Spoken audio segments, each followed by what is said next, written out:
Apple's HomePod was a bit of a tough sell when it launched in 2018. The $350 speaker was far more expensive than the Amazon Echo or Google Home, and Siri was less capable than Alexa or Google Assistant. One thing was undeniable though, the HomePod sounded excellent. 2.5 years later, Apple is expanding its lineup with the HomePod Mini, a tiny spherical speaker priced at $100 that promises great audio quality and improved Siri smarts. At the same time, Google and Amazon both released updates to their speaker lineup, with similar promises of better sound at the same price. Considering how dominant Amazon and Google are, the HomePod Mini's success is far from assured. But after spending a few weeks with it, Apple might have hit on the right formula this time. Small gadgets are often undeniably cute, and that's the case with the HomePod Mini. Holding the small speaker in my hand feels like holding an orange, albeit one with a flat bottom and top. I was taken aback at just how small it was, only 3.3 inches tall and just under 4 inches wide. Despite its ball-like shape, the HomePod Mini feels quite similar to its larger sibling, with a fabric cover that comes in white or space gray, rubber bottom, and glossy plastic top. The HomePod Mini is meant to blend into your environment, and its small size means it's easy to tuck away anywhere you want. Like Amazon's new spherical design for its Echo lineup, the round shape takes a little getting used to, and some may not care for it, but it's fairly inoffensive to my eyes. Setting up the original HomePod was easy, and that's the case here as well.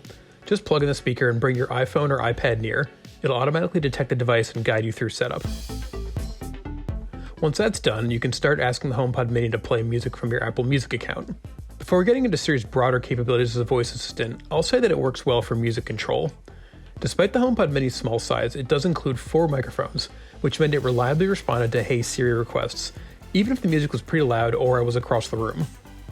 Siri seems a little smarter than Alexa or Google Assistant about music requests, at least in my testing. This is hardly scientific, but I felt like Siri was usually more accurate at parsing my commands and pulling up the songs, albums, or playlists I wanted.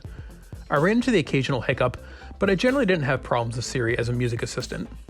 That said, you can also start music playback and directly control the speaker through Apple's Music app on the Mac or iOS if you don't feel like dealing with Siri.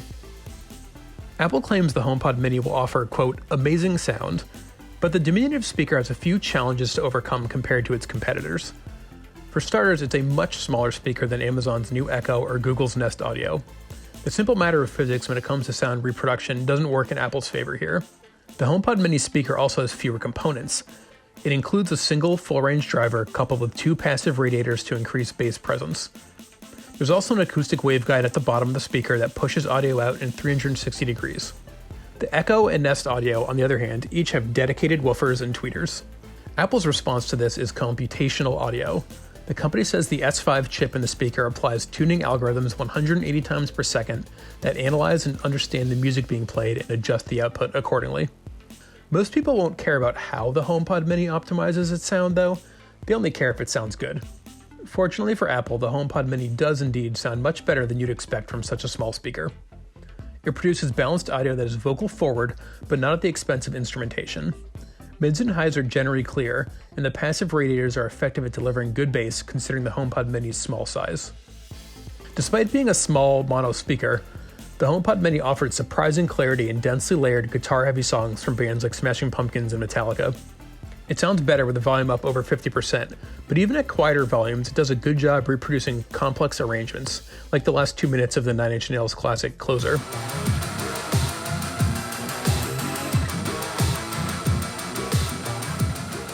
And modern pop like Tove Lo and Dua Lipa has decent bass that I could feel through my desk, provided the speaker was turned up loud enough. Ultimately, the HomePod Mini performed better than I expected, but it's still a small speaker. It sounds comparable to Google's Nest Audio, but Amazon's new Echo is clearly better than both of them. It's much louder, with more bass and clearer highs. Of these 3 new $100 smart speakers, the Echo is the clear winner in terms of pure audio quality. If you want to fill a larger space, you can get 2 HomePod Mini speakers and pair them together in stereo, or place them across the room and group them together and play music simultaneously. In stereo, the HomePod Mini sounds even better, with increased clarity, volume, and bass. Since the original HomePod launched 2.5 years ago, Apple has added a host of new features to Siri, like intercom and voice recognition. This means I can send voice messages to other HomePods around the house, and multiple people can ask Siri to send messages, add reminders, create notes, and add new calendar items, and so forth. Finally, the HomePod Mini can work with other music streaming services besides Apple Music. Currently, Pandora is the only other supported option, But Apple also showed Amazon Music when it introduced the HomePod Mini, so it's safe to expect that soon. I set Pandora as my default music service to test, and it worked just as you'd expect, though it was a little slower to pull up songs than Apple Music. The HomePod Mini is a lot easier to recommend than the original. It's significantly cheaper than the first HomePod, which automatically means more people will consider it. And it's a lot more capable than the original was in 2018, with more of the features you'd expect from a smart speaker. And like the Nest Audio, it sounds very good for the price, making it a solid value. Having a strong option for $100 could help Apple take more of the smart speaker market in a way the original HomePod simply couldn't because of its price. That said, the new Echo provides better audio quality at the same price, so it's definitely worth a look.